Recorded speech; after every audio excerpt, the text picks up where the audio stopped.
Welcome to this Pecha Kucha summarizing Winter 2014 JoanneDeitch.com blog posts. Our first successful webinar post is related to 3 unexpected webinar costs. The first unexpected cost revolves around collaboration tools. A webinar tool that works great for regular meetings may be woefully inadequate for learning purposes. The second unexpected cost addresses the fact that a presenter on their own cannot run a truly successful learning event. Handling chat, dealing with technical problems, and housekeeping details requires at least one more person. Finally, the third unexpected cost is related to audio headsets. Internal microphones are not adequate for webinar participation. Our second successful webinar post discusses 3 things we can do to make blended webinars a win-win for both in-room and virtual participants. Be inclusive of both participants by welcoming both audiences. Be consistent during Q&As. Be sure to address both audiences and do so in the same order throughout the session. The second way to create a win-win for both audiences is to allow virtual participants to have a voice by encouraging and monitoring their chats.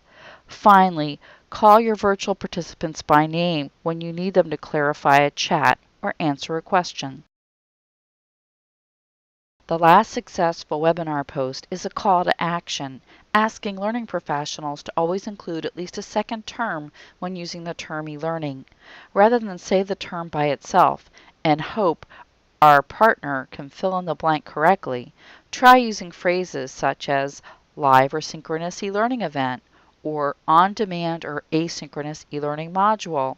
E-learning definitions from Kuhang and Harman, Moore and Kearsley, and Wikipedia are provided.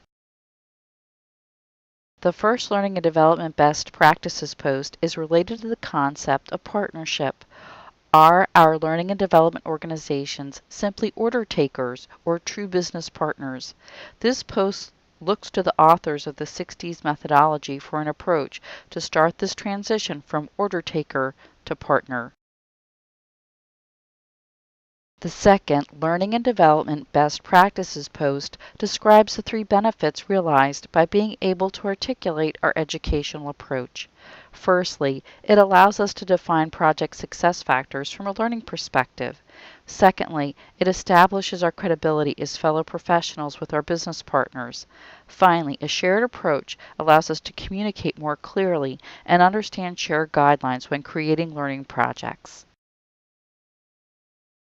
The third Learning and Development Best Practices post was inspired by Heather Kanuka, who urges us to articulate pedagogy in order to be able to effectively measure the success of our e-learning projects or programs.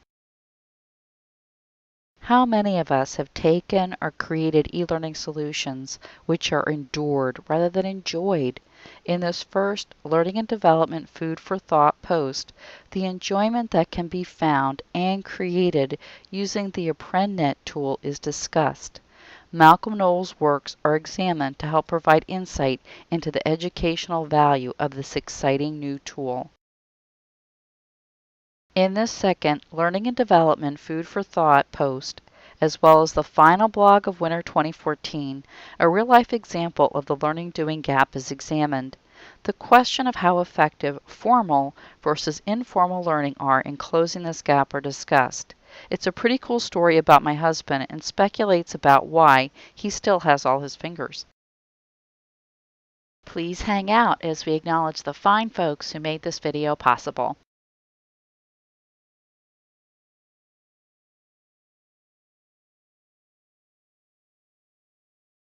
If you found this video to be useful, please subscribe to our YouTube channel.